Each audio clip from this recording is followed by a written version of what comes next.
Kata-kata Yesus di atas kayu salib, "Ya Bapa, ampunilah mereka, sebab mereka tidak tahu apa yang mereka perbuat."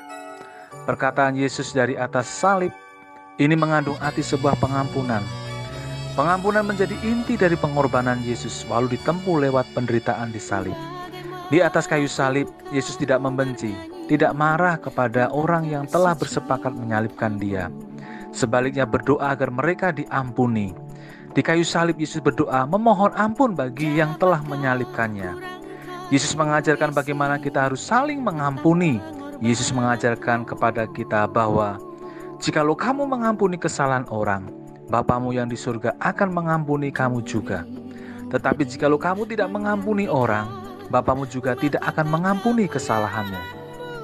Aku berkata kepadamu, sesungguhnya hari ini juga engkau akan ada bersama-sama dengan aku di Firdaus.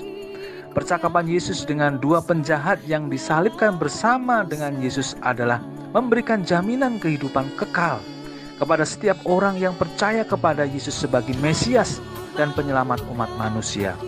Keselamatan disediakan bagi orang yang bertobat dan percaya kepada Yesus sebagai juru selamat. Eli Eli lama sabatani, artinya Allahku, Allahku, mengapa engkau meninggalkan aku? Perkataan Yesus, Allahku, Allahku, mengapa engkau meninggalkan aku? Perkataan ini menyatakan suatu keintiman dari relasi Yesus Kristus, anak manusia dengan Allah Bapa. Hubungan yang tidak ia inginkan terputus justru di tengah-tengah kesengsaraannya. Perkataan Yesus ini teriakan dari seorang yang benar menanggung beban yang begitu berat karena kejahatan dan pemberontakan umat manusia. Apakah Allah meninggalkan anaknya? Kitab suci secara menyeluruh mencatat bahwa Allah tidak pernah meninggalkan anaknya. Aku sekali-sekali tidak akan membiarkan engkau, dan aku sekali-sekali tidak akan meninggalkan engkau. Sudah selesai. Ketika Yesus berseru, sudah selesai. Pernyataan Yesus sudah selesai menunjukkan bahwa bagi Yesus salib bukan hanya segera penderitaan atau aniaya baginya, tetapi salib adalah sebuah tugas dan misi yang harus ia emban dari Bapa. Karena salib itu merupakan tugas yang tidak mudah, Yesus pun sujud dan berdoa, "Ya Bapakku, jikalau sekiranya mungkin, biarlah cawan ini lalu daripadaku, tetapi janganlah seperti yang ku kehendaki, melainkan seperti yang engkau kehendaki." Ungkapan sudah selesai juga adalah ungkapan bahwa Yesus telah menyelesaikannya dan taat sampai akhir.